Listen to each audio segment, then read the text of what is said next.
fairy cast a wicked spell over the newborn Princess Aurora, 3 good fairies secretly devised a plan which they presented to the king and queen.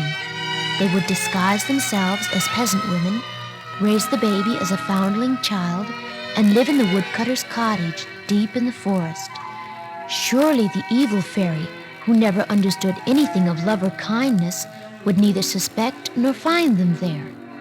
And so it came to pass that for 16 years the princess lived safely with the 3 good fairies. She knew nothing of a royal heritage nor of a rightful name. The fairies called her Briar Rose. She spent her time in the woods picking wildflowers, and sometimes she sang to herself a plaintive song.